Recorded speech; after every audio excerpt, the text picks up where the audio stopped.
I'm a writer, and I'm done hunting prey for them.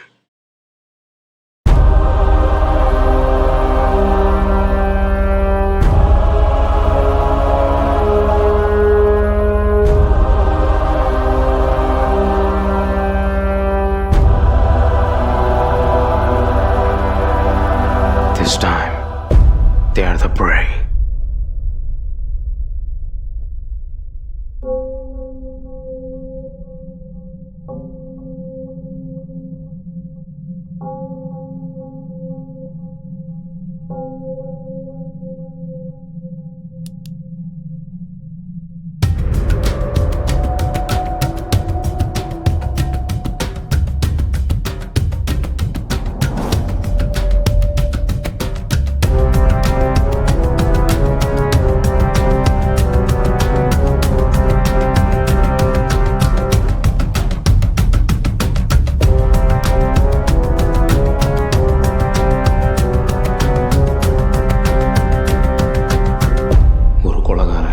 கையில் கத்தியோட அவன் target பின்னாடி வந்து நிற்கிறான்.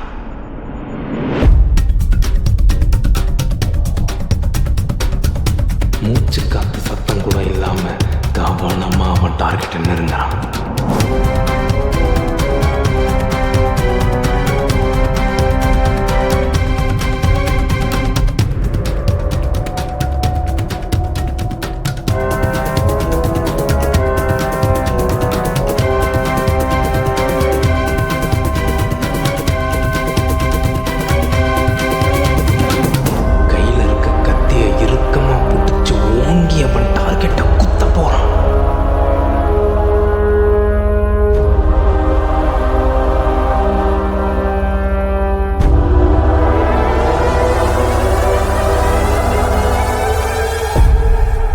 டார்கெட்டை குத்திட்டான்.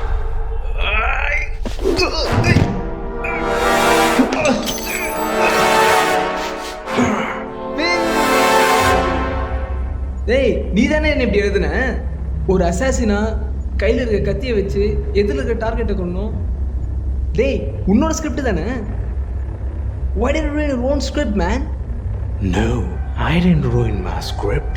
ஒரு டார்கெட்டை கொள்ள போகிற அசாசினா தான் நான் உன்னை எழுதுனேன். But you have already killed your target.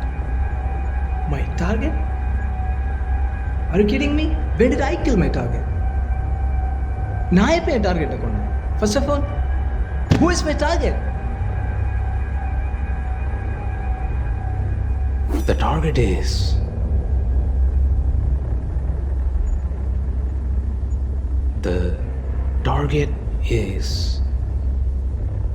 அவங்களோட எதிர்பார்ப்பு. யாரோட?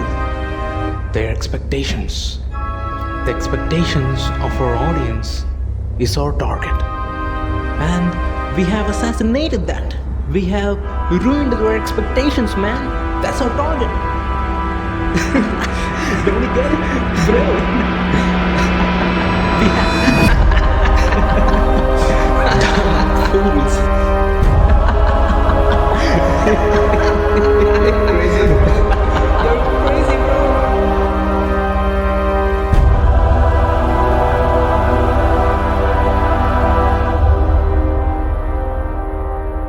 என்னடா இது? என்னதான் நடக்க போகுதுன்னு பார்த்துன்னு இருந்தா கடைசியில் இப்படி சப்புன்னு ஆக்கிட்டானுங்க நம்ம எதிர்பார்ப்ப. சை அப்படின்னு தோணுதா?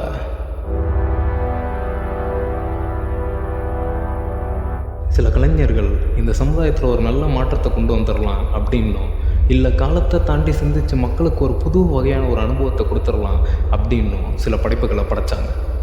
ஆனால் நீங்கள் அதெல்லாம் அங்கீகரிக்காமல் ஏமாத்திட்டீங்க. உதாரணத்துக்கு அன்பே சிவம், ஹேராம், ஆரண்ய காண்டம் இப்படி சொல்லிட்டே போகலாம். ஆனால் இதெல்லாம் அப்போ இருந்த ஆடியன்ஸுக்கு தான் பெருசாக புரியல.